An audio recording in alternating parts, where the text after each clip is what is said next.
I understand we have over 500 people registered for today's webinar. Probably won't reach that number of actual attendees, but we'll follow up with everybody who's not able to join as well. Anyway, thank you very much for joining. This is going to be a very valuable discussion, I hope, on creating safe, quiet zones. GoRail is very pleased in this instance to be partnering with the National League of Cities for today's program. And I got to say, we deeply appreciate NLC's help in spreading the word about the webinar among its members. And they'll be following up as well to make sure that this gets out even more broadly. So as context, GoRail has folks positioned around the country whose job is to reach out to local, county, and state officials. And one of the more common questions that they encounter year after year involves quiet zones. So we determined to put this panel together today to address the safety implications of quiet zones and the process for establishing one. In addition, we're going to have some insights from a Texas city and its railroad partner on their successful implementation of a quiet zone. So leading today's program, we have a great panel. We have Jeff Mahler, AVP Transportation Systems and Practices with the Association of American Railroads. James Payne, the Staff Director for the Grade Crossing and Trespasser Outreach Program at the Federal Railroad Administration. Jackie Sapp, Senior Manager, Public Works and Planning at CN Railway. Amber Stoffels, Manager of Industry and Public Projects, Union Pacific Railroad. And Carl Zook, Assistant City Manager of the City of Forney, Texas. Following the program, we're going to do Q&A, and we'll get to as many of your questions as time allows. And please, to submit a question, type it into the Q&A feature, which you'll find at the top of your screen. We'll also be recording this session, and we'll be making that recording available on our website, and we'll also send it as a follow-up to everybody who's registered for the program. So with that, I'll turn it over back to Betsy, or just on to Jeff Mahler to get us started off. All right. Well, thank you, Russ, and good afternoon, all. Certainly glad to be here and to share some insights into the grade crossing issue. I'm going to get my PowerPoint up here, and hopefully it's now on the screen. Is it showing properly? It is. It is. Great. Yeah. Great. Thank you. Yeah, I'm just going to kind of set the table here with a quick sketch of safety, and I'll touch on a little bit on rail safety just to give you some perspective here. Because it's good to put this within the context of the overall industry, and you can see that there's always opportunity for improvement, but the trend here is favorable. This is the overall record of rail safety, includes everything: yards, sidings, main tracks, and so forth, all different railroads. Now we'll just drill down a little bit here onto main lines. This is, of course, more significant because it implies higher speeds and higher chance of risk. And then here's a look at the Class 1 railroads. You can see, once again, the trends are favorable.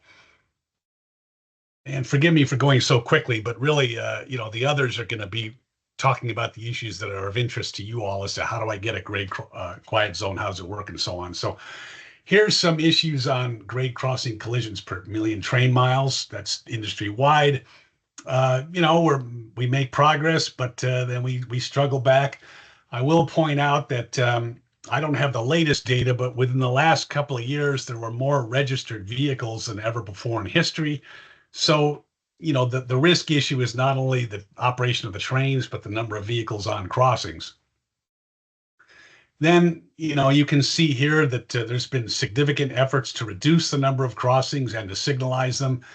Some of you may not be familiar with the term passive. That means railroad crossings just have a familiar white wooden X there. And then, of course, some crossings only have lights and others have lights and gates. So you can see, in substance, there are fewer crossings and more of them equipped. And we're certainly grateful to the federal government's assistance on this with the Section 130 program that I'm sure many of you are familiar with, that funds the installation of equipment. Interesting, I don't think a lot of people realize, but that 59% of all collisions and 78% of all fatalities are at gated crossings.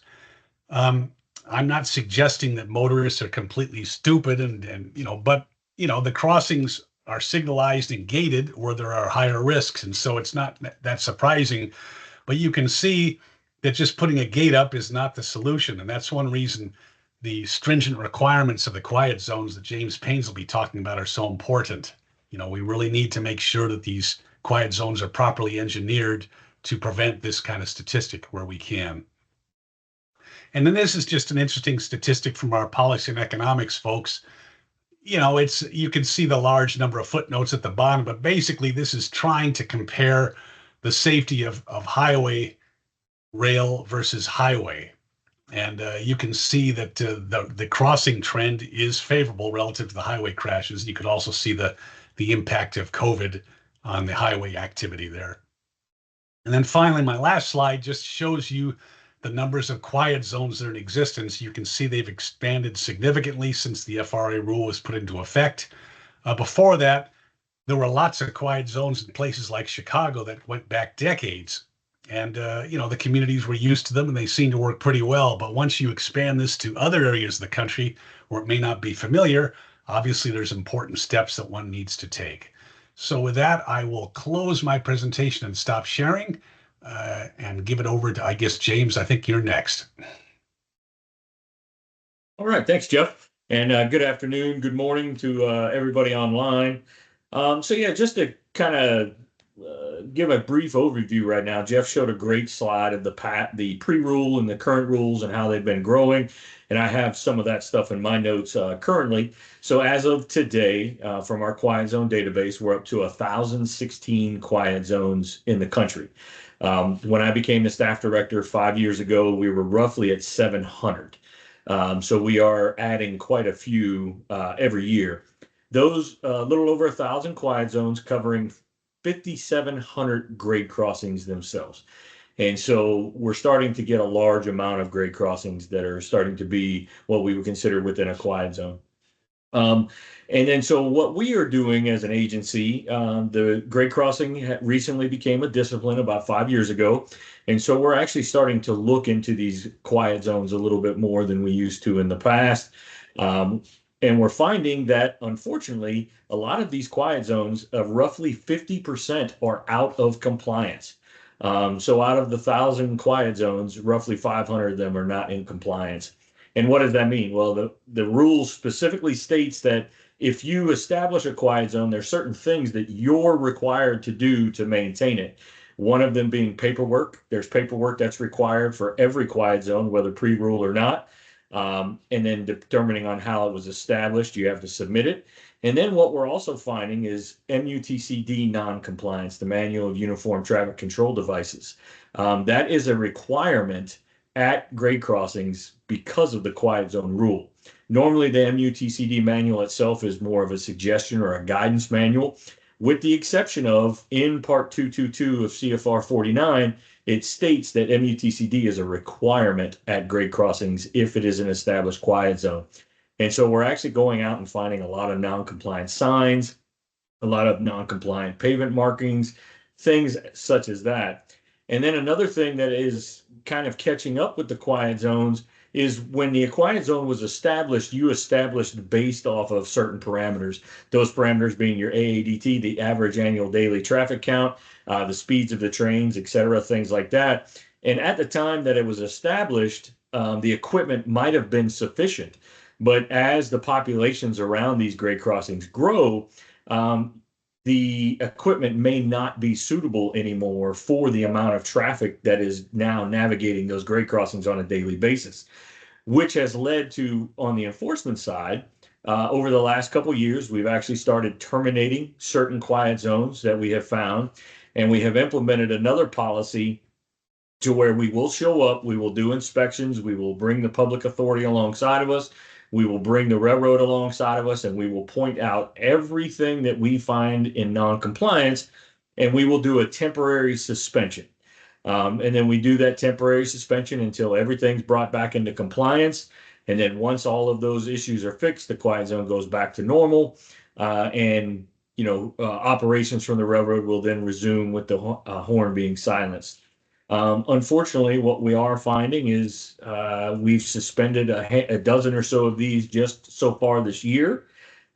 We are finding that a lot of the public authorities because of turnover, are not exactly sure that they even have a quiet zone sometimes. They don't know what their roles and responsibilities of those quiet zones are. And so we're trying to do some education part on that as well with these public authorities that we're interacting with. And just trying to make sure that everybody understands that, hey, just because there's a quiet zone out there, doesn't mean you just get to establish it and forget about it. There is a strict policy that has to be followed from the CFR. And so that's really what my division is starting to focus in on, is quiet zone compliance and making sure everything is up to snuff.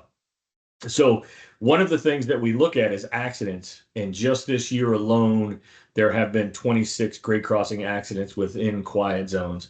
And we monitor that on a daily basis just to make sure that everything is being monitored from the public authority side. So we will send the public authority a letter after the accident to let them know, hey, did you know you had an accident within your quiet zone?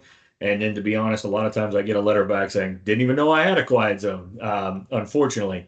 So it's been a heck of a process over the last year that we've kind of focused in on this.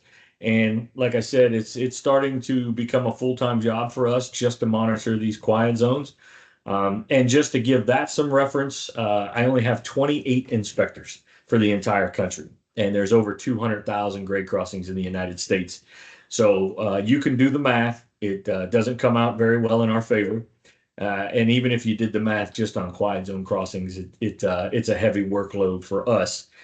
So we are trying. We're trying to make sure that all of these quiet zones are safe, and we will work with the public authority the best we can to make sure that the quiet zone doesn't get terminated. And I think that's the key that needs to come out of this is we are trying to not terminate them, because if they are terminated, you have to start all over again from scratch, which means you have to reapply. You have to do everything all over again. And in some cases, that could take up to 2 years by the time you get the equipment in the ground, get your application back in, and get it done. So we are trying to take an easier course, but trying to take the safe course at the same time. So I do appreciate everybody coming on today. I personally think, along with Jeff Moeller, that quiet zones are important, but we need to make sure that they're safe, because that horn is the ultimate safety device that's out there. So thank you. And I'm not sure who's next. Thanks, James. We'll hand it over to Jackie, and let me just get your presentation loaded. All right, is everyone seeing this? Yep. Perfect. Yes. Okay, thanks, Jackie. Thank you, Betsy, and thank you to everyone on the line today and this webinar being presented by GoRail. I'm honored and excited to be able to present to all of you today on how you can successfully collaborate with the railroad during the quiet zone process. Next slide, please. Grade crossing safety is a shared responsibility. The railroad, FRA, state DOTs, and other agencies such as railroad commissioners, along with road authorities, are all safety partners at railroad crossings. We all share a responsibility in ensuring public safety. Railroads manage the train operations and maintenance of the tracks, while road authorities oversee the roads and traffic systems.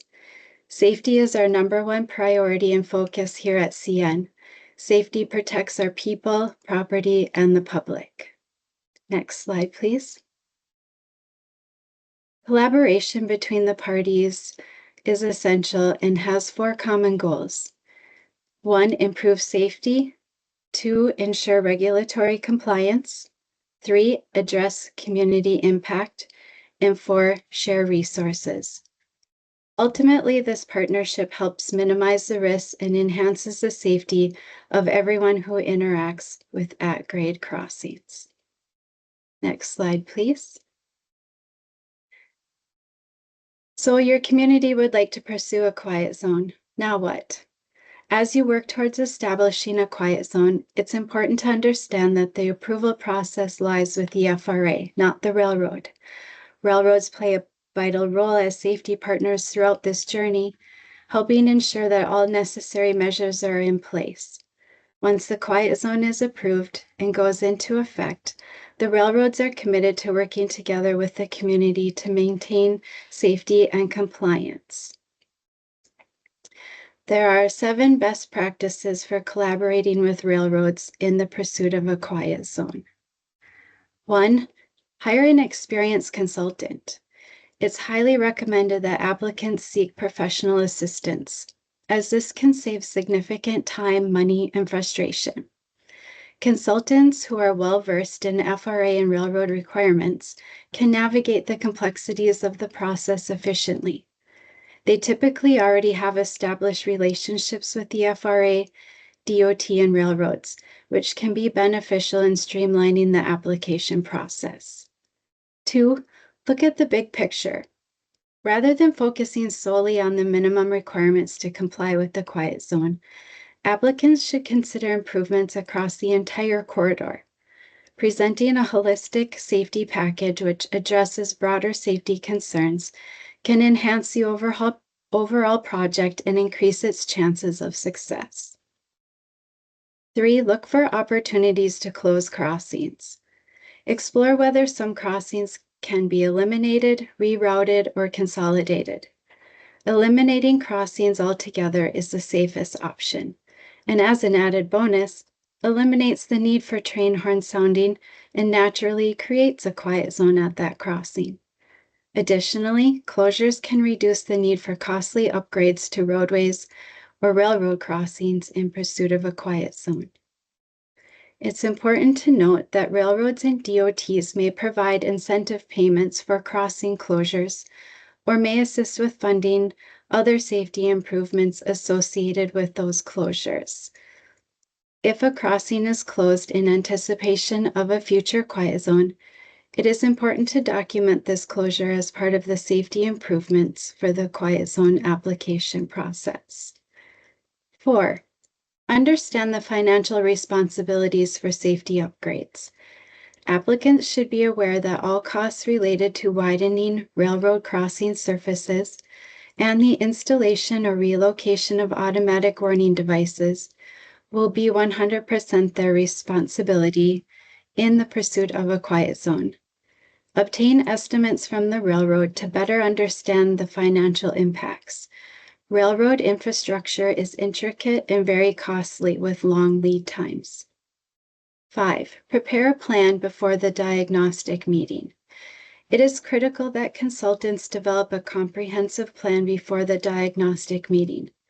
This ensures that all safety measures and considerations are thoroughly addressed, promoting a safer, smoother review process and more effective collaboration with stakeholders. 6. Understand the railroad lead times for crossing improvements. Railroad items and work have long lead times. Agreements and estimates for the work are also required. New signal installations can take 1 to 2 years. 7. Understand the railroad timeline needed to review roadway improvement plans and safety requirement process prior to work performed at or near the crossing. Please allow around 30 days for the railroad to review your plans. Additionally, once you have a contractor selected to perform the road work, whether that's median installation or delineators, the contractor will need to contact the railroad to obtain a right of entry permit, along with coordinating the need for a railroad flagger and railroad cable locates if necessary. This also takes around 30 days. These timelines could be longer depending on the time of year and demands for railroad resources, or it could vary by railroad. Plan well in advance with the railroad to ensure your project starts on the anticipated start date. By taking a proactive, strategic approach, applicants can navigate the quiet zone process more effectively, ensuring that safety improvements are implemented efficiently and in compliance with all regulatory requirements.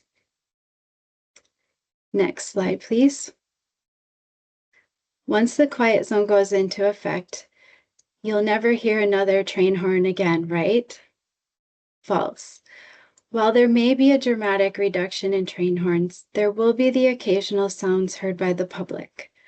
Railroad safety rules require trains to sound the horn for railroad workers near the tracks, or due to other operating rules. It is also used to warn trespassers or other dangers. Once the quiet zone goes into effect, give the engineers a little grace. Many have traveled the same tracks for years and have the habit of sounding the horn. After about 2 weeks, if your community is still hearing the horns, reach out to the railroad. Next slide, please. Frequently asked questions. What internal process does a railroad have once the notice of establishment is received? And ironically, I just received an NOE from the community of Little Chute, Wisconsin last night. So many of these processes were put into effect last night.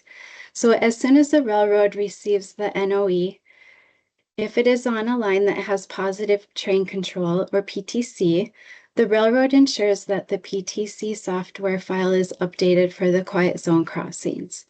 So the locomotive doesn't automatically sound the horn once the quiet zone goes into effect. The second thing we do is we notify the local track supervisor for that territory and have them put up the no whistle signs along the tracks, reminding the train crews not to blow.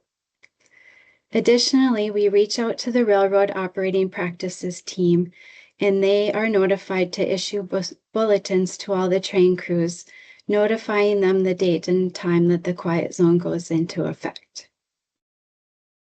What should you do if your community still hears train horns after a few weeks after the quiet zone goes into effect? So if you are receiving calls from the community, ask the following questions. When did this happen? Date and time. Specific time is very helpful. If they can get the lead locomotive engine number, or tell us what direction the train was traveling. All of this information is very helpful should the railroad need to look into the issue. So how do railroads know if the train blew the horn or not once I report it? Well, locomotives have a black box, and all the railroads are able to validate down to the second whether the train horn blew or not and which crew it was. At CN, if our train crew blows in a quiet zone, they must also let the dispatcher know why. For example, they saw a trespasser, railroad employees, etc. Additionally, the railroads also routinely test the crews to ensure compliance. In conclusion, successfully establishing a quiet zone requires collaboration and proactive communication between communities, railroads, and the safety agencies. By following the strategies and best practices outlined today, communities can navigate the process more efficiently. The goal is to enhance safety, with the benefit to local residents of not hearing the train horns. I hope you leave this webinar with a clear understanding of how to work together with railroads and all the safety partners to achieve a quieter, safer environment at grade crossings. Thank you again for your participation, and we look forward to the continued partnerships with our stakeholders. Should you have any further questions, feel free to reach out to me directly at jackie.sapp@cn.ca. Thank you and have a safe day. Thank you so much, Jackie. It was really informative. We'll move now into sort of our case study with Carl Zook from the city of Forney in Texas to, let me stop sharing, to speak a little bit about their reestablishment of a quiet zone recently. Thank you, Betsy, and thanks for everyone attending today. Some of the things that James had covered are exactly what had happened to our quiet zone. We had established back about 2016. I got here in 2019, and within less than a year, it had been discovered, I think by just a routine inspection, that there had been a new development put in close to a crossing that had basically rendered that crossing out of compliance. And so it affected the entire quiet zone. So we were, put on, it was put under a pause, on hold, and have really, just like James described, we had to come back and start over.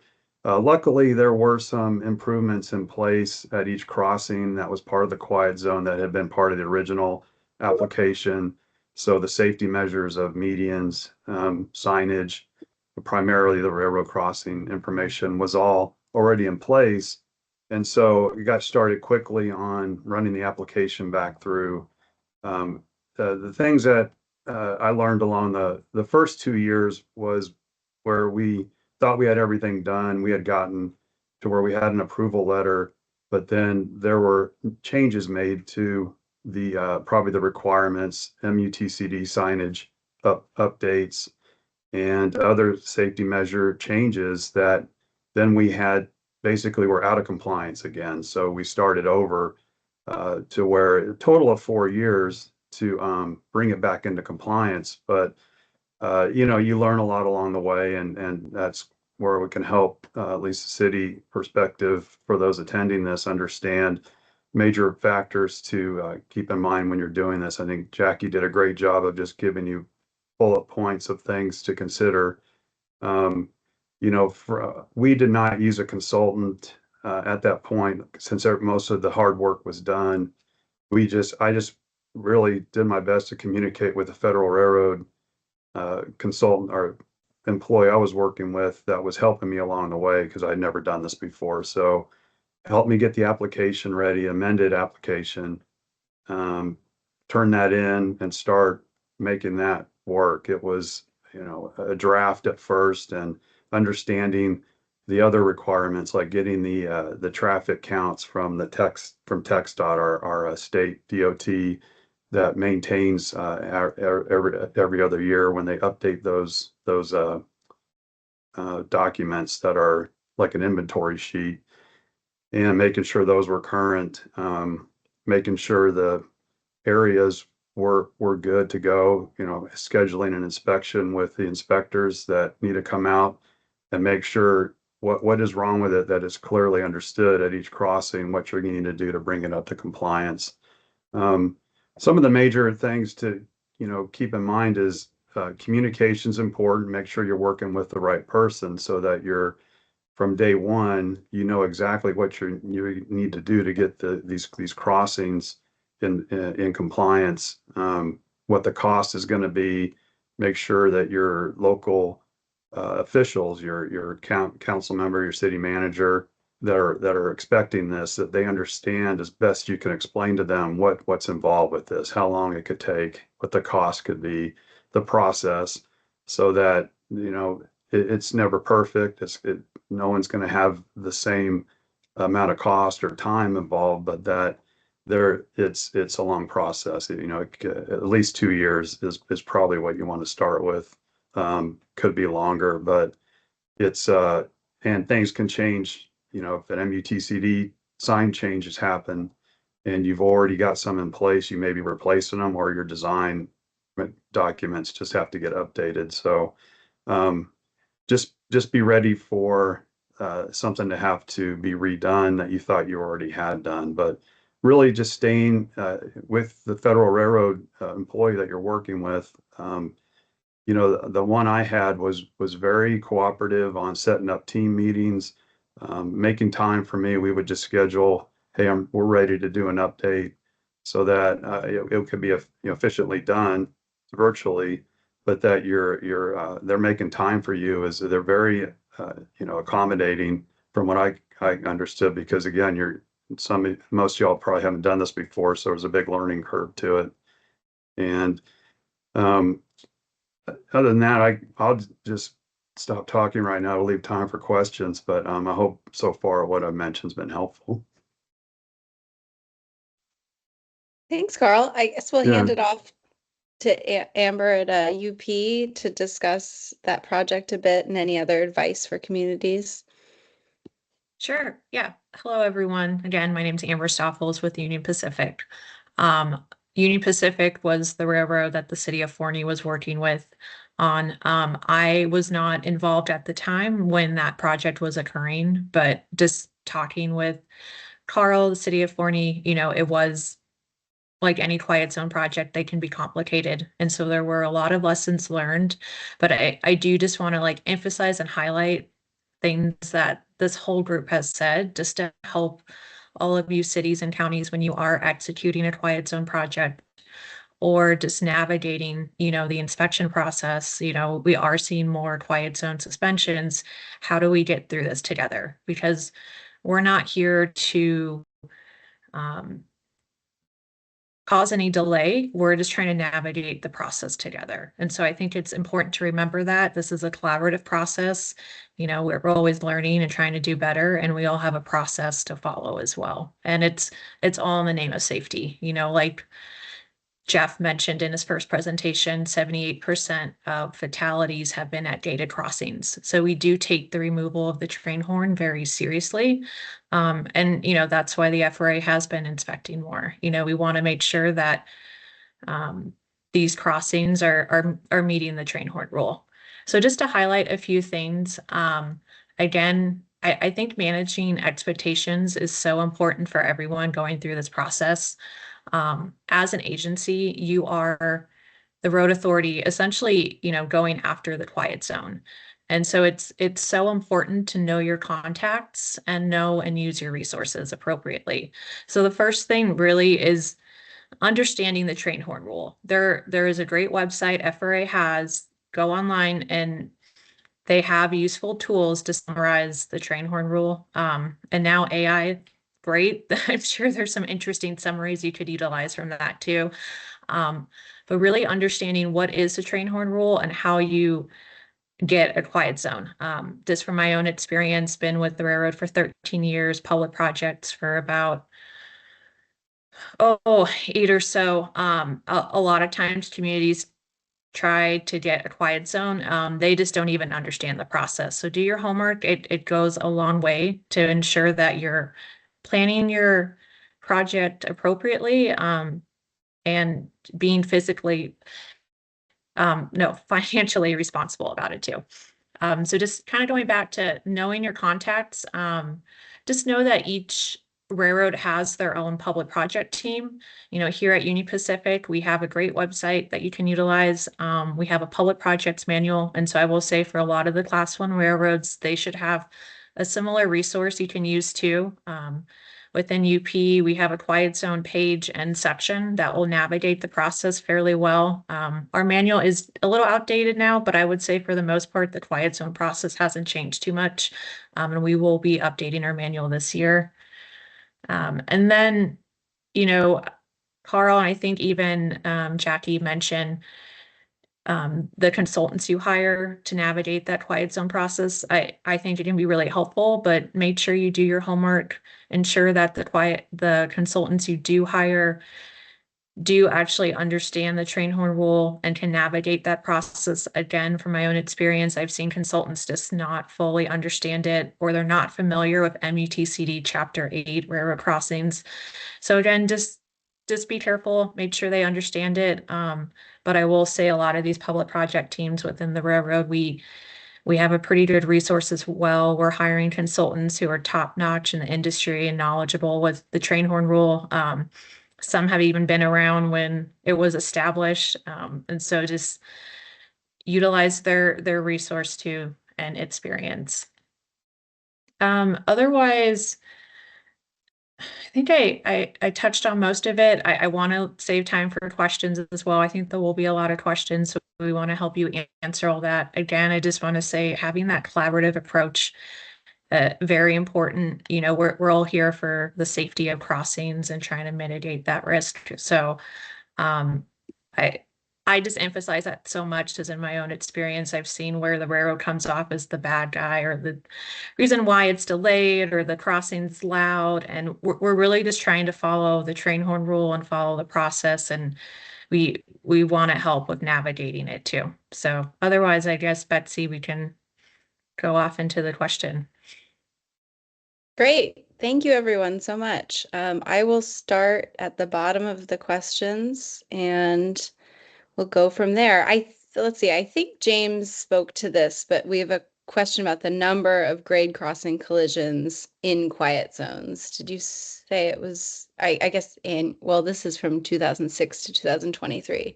I'm not sure if you would have that. I don't have that particular information off the top of my head, so I'll have to I think Jeff had total collisions on his slide from that same time frame, but I didn't have anything for collisions in quiet zones over that same time frame.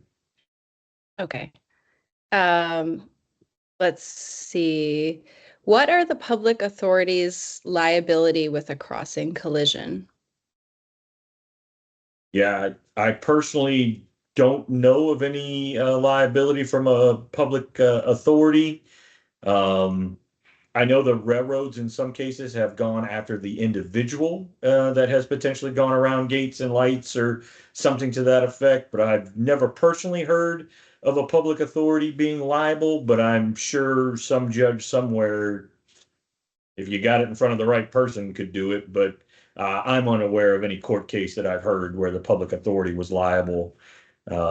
Most of the time, this is an individual's actions that lead to the accident at a grade crossing. Anyone else on that? Okay. Jim or Jeff, do you have a breakdown in the collision or violation stats showing emergency vehicles? I do not. We generally don't track it by emergency vehicles. So from the FRA side, we generally just focus on the total amount of accidents and we don't drill down to emergency vehicles.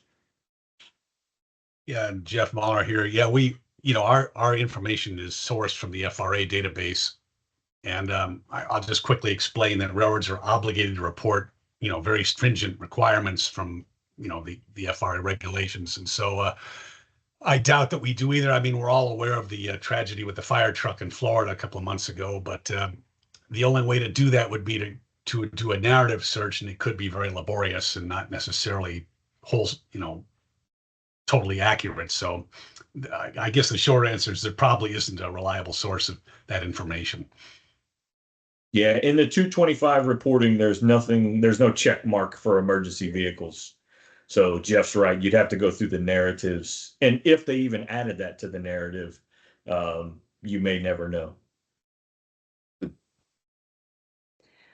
What do FRA statistics say about the relative safety of quiet zones versus non-quiet zone crossings? Yeah, so we've actually done a couple of studies on this internally over the last few years. We were even audited by our GAO, our General Accounting Officer. And to be honest, what we tried to do was take like quiet zones with non-like quiet zones. So we tried to look at grade crossings that were the same, quad gates, regular gates, and lights, etc., between a non-quiet zone and a regular quiet zone. And we actually found them to be about even when you tried to do an apples to apples comparison. Where you started to find the separation of the trend is population.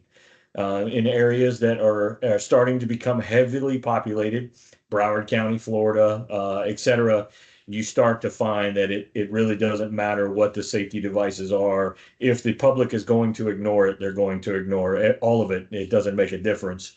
And so we actually find that in some locations, it's more population based than safety device based. I hope that makes sense to people. But the more interactions with rail, you generally see an uptick in accidents. Is there a list of knowledgeable consultants in each state? Like, I guess, do you at the railroads have a list, or does the FRA? I know we do not. We don't have a list, but if you reach out to your local railroad representative, we can give you some ideas on who may be a good resource to help you along the process.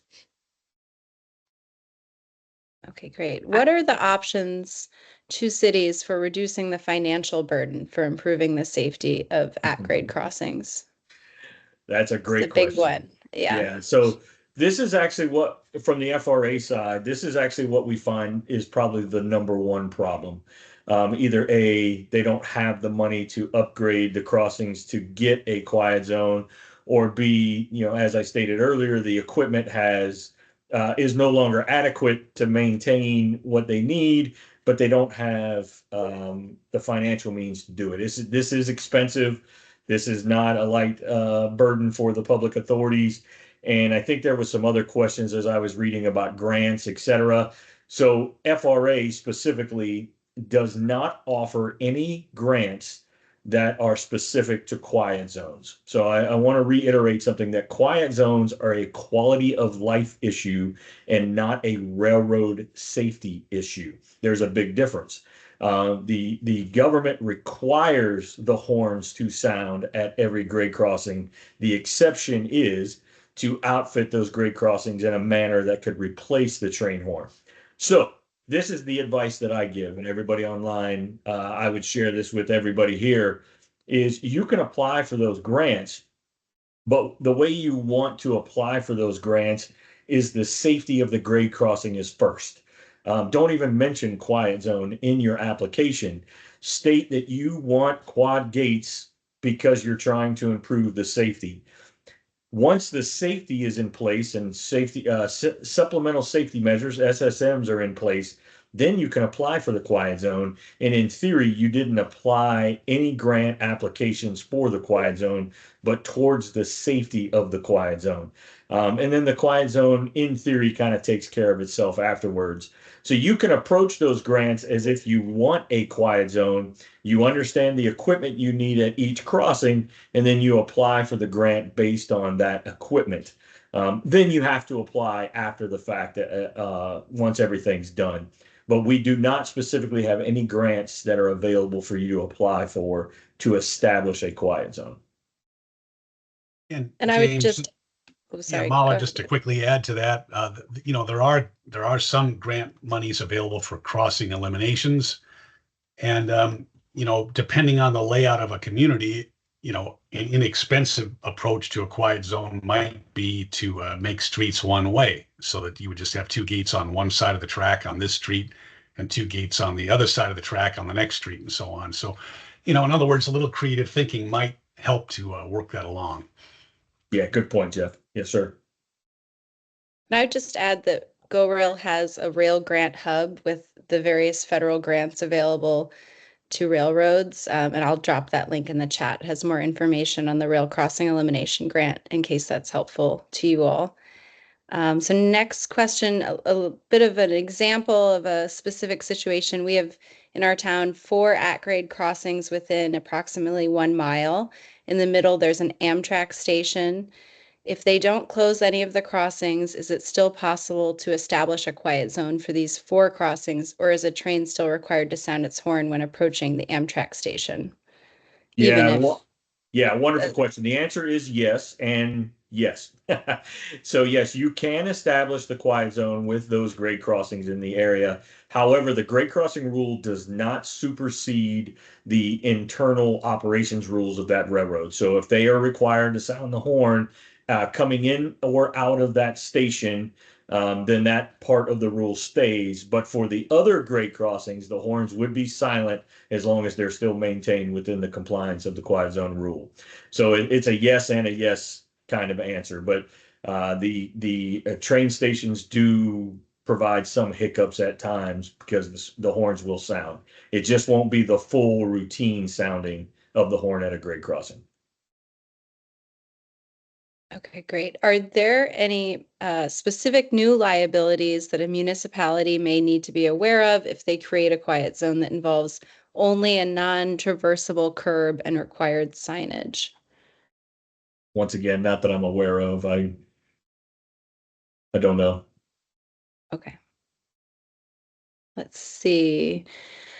Our community is the largest hub in Metro North commuter rail system in the New York City metropolitan area. Noise is a big issue. Can a quiet zone be designated for a commuter rail crossing as they would be for other types of railroads? Yes, they can. We do have some scenarios where that does play in, even if it is a commuter rail regulated by FTA and not FRA.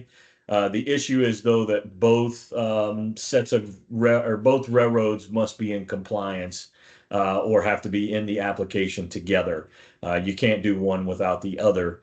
And so we do have some scenarios throughout the country where quiet zones are established and both the commuter and the freight silence their horns at grade crossings. It is possible, but there is a little bit of extra steps that have to be taken. Okay, great.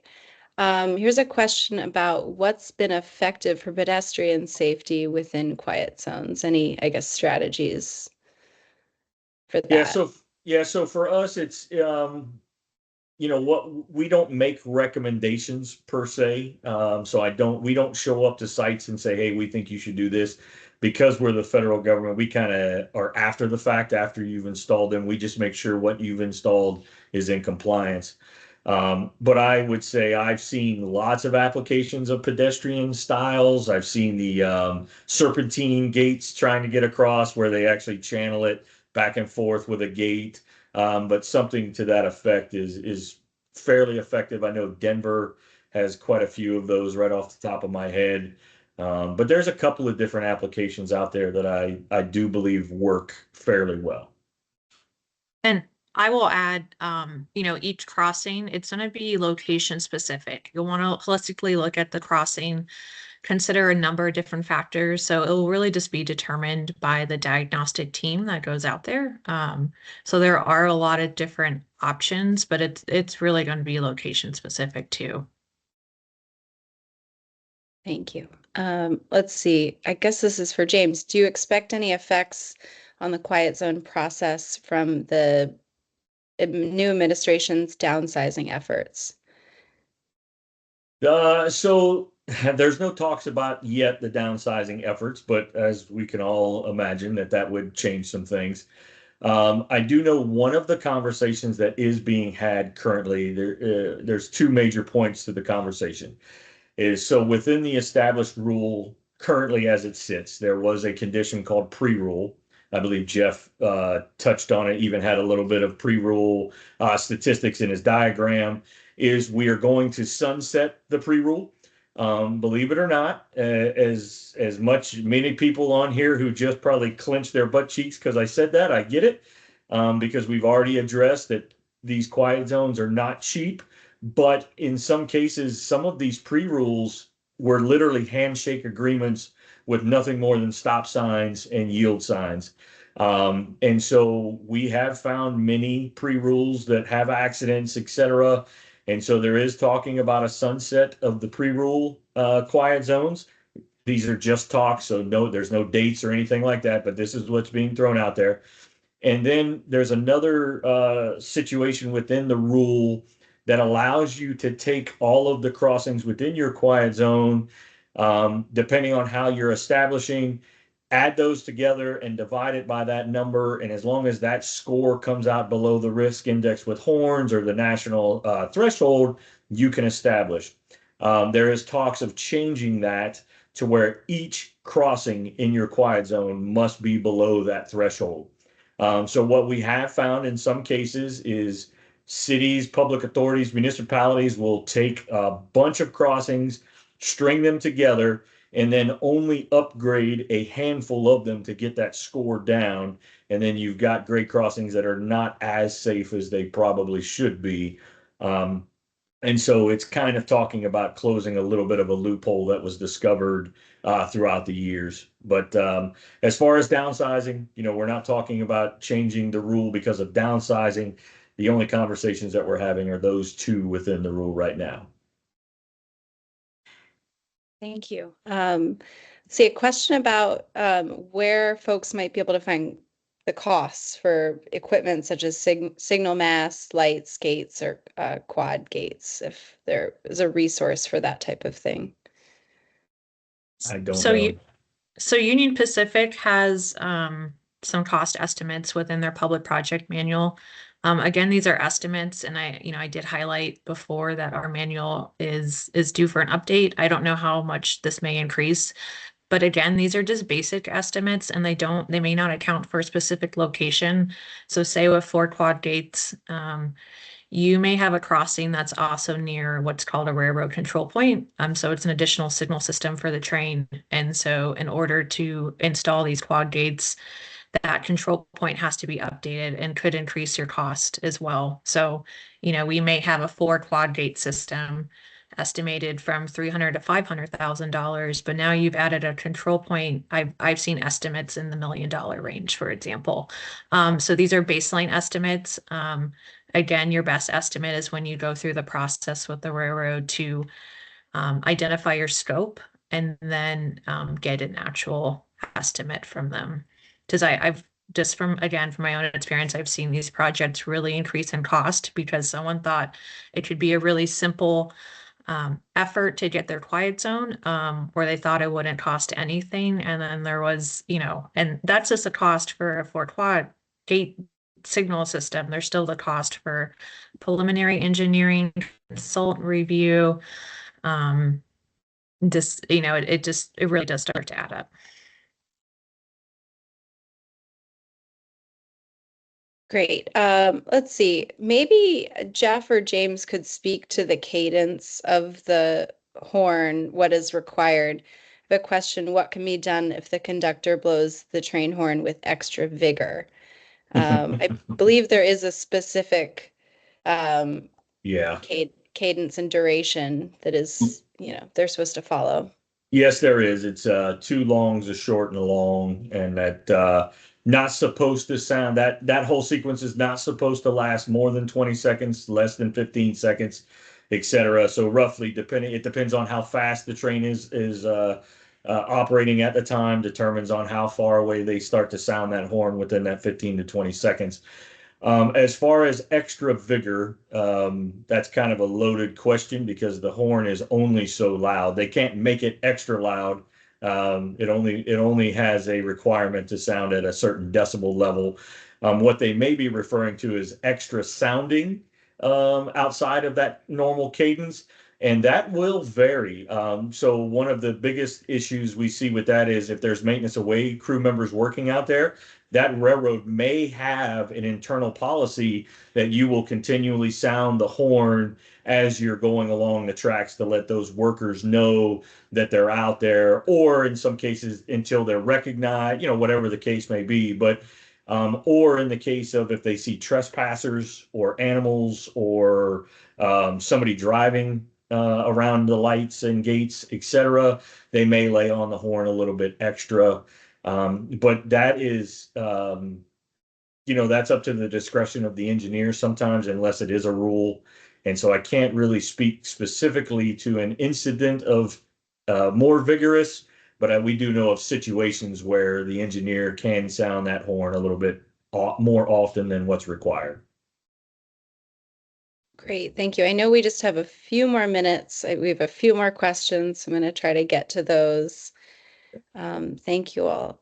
Some great answers. Let's see. Do some of the quiet zone measures include suicide prevention? Does FRA keep statistics on that? Ooh, somebody's been doing some homework on FRA there. So we do try to track suicides. One of the things is we're not allowed to share the data, unfortunately, when it comes to suicides. It's specifically the last paragraph in 225 that FRA will collect it but not share it. As far as within quiet zones, the rule does state loss of life is one of the determining factors to have your quiet zone suspended or terminated. And so we do look at if you have a plethora of trespassers or pedestrians being killed, or in some cases, as you're referring to, suicide, killing themselves. We don't differentiate between the two. Our stance is you have to trespass before you can commit suicide. So we concentrate on trespassing as a whole. And then we have the subcategory of suicide if it's able to be determined. A coroner must determine that. The railroad and the FRA are not allowed to do it. And we do have incidences where coroners have come back and said that individual had drugs in their system, and therefore I cannot say they would have committed suicide if they were sober. And so they won't deem it as a suicide. We've run into those situations.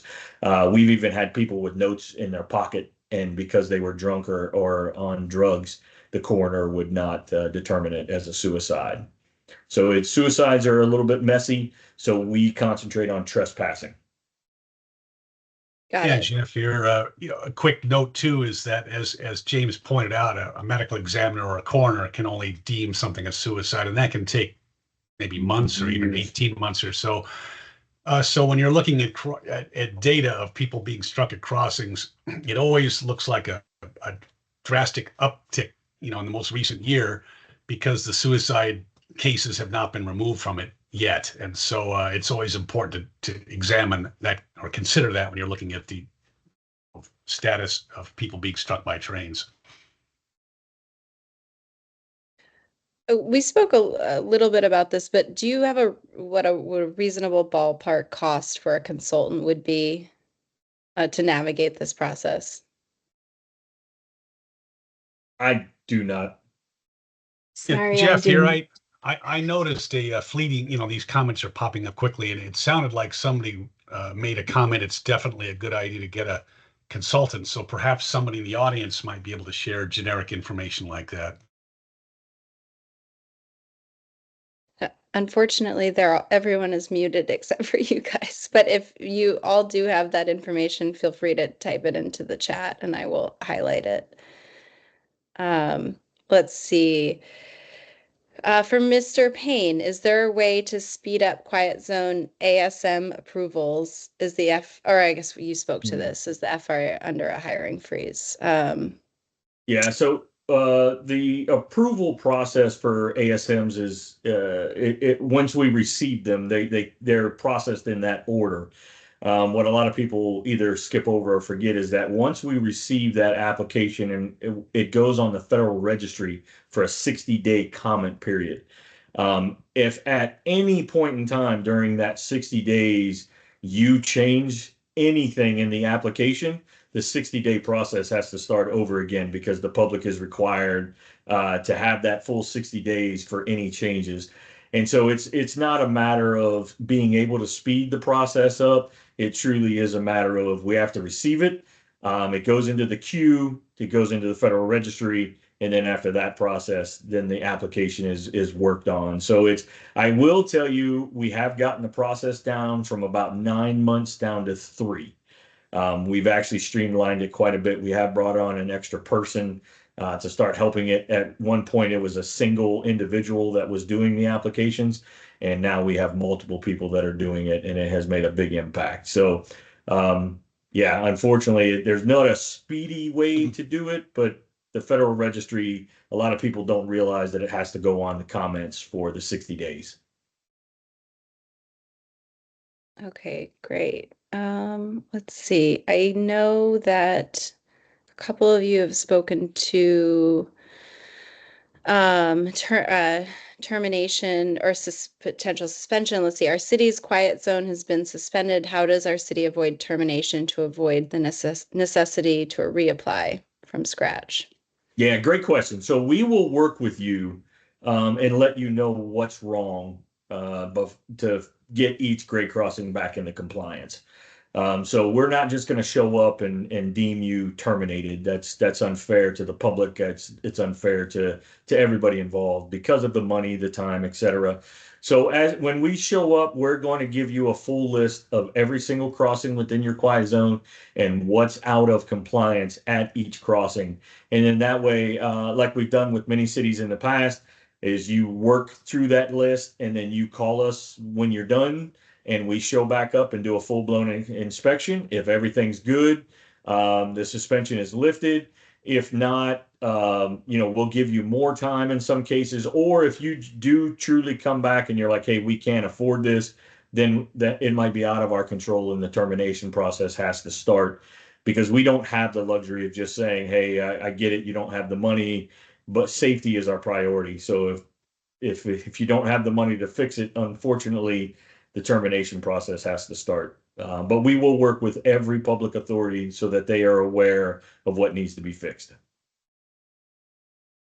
Great. I see, just to highlight the cost piece, there is a comment in the Q&A from a consultant about their rates, so that might be helpful. Let's see. And then just maybe what time for one more question? We have a minute left.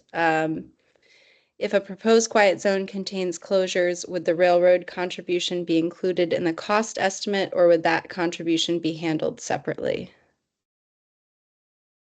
Have to move to the railroad on that one. I can tell you at CN it would be handled separately.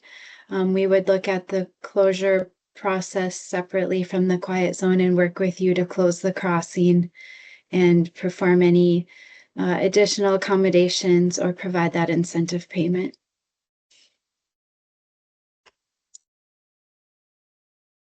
Okay, great. Well, I mean, any closing thoughts from any of our panelists? Yeah, Betsy, one thought is people may not know how to reach the railroad to discuss the quiet zone. So Amber and Jackie, can you maybe just suggest good Google terms? You know, the community can go down to the crossing and look at the blue sign and see who the railroad is.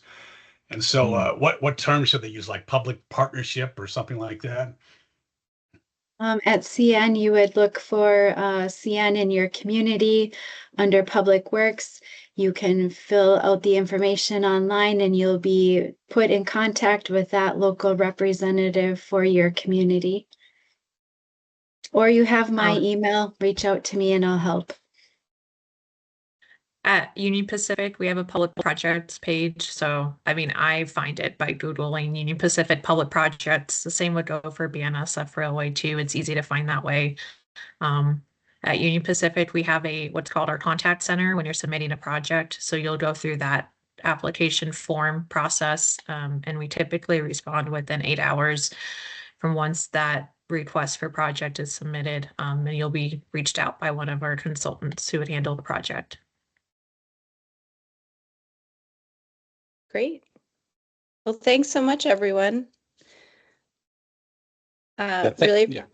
Oh, go ahead, Russ. I was just going to say thank you very much to our panelists, to Daryl Edwards and the National League of Cities for helping to get the word out about this program. It was chock full of useful information. I thought it was a great, robust Q&A. And as we said earlier, we'll be sending a link with the recording to everybody who registered, including those who were on and those who weren't able to make it. And we'll also put out additional information based on some of the questions we heard that we think might be useful to you all. So thank you all very much for joining us. Thank you for having me. Thank you. Thanks, everybody. Bye. Bye-bye.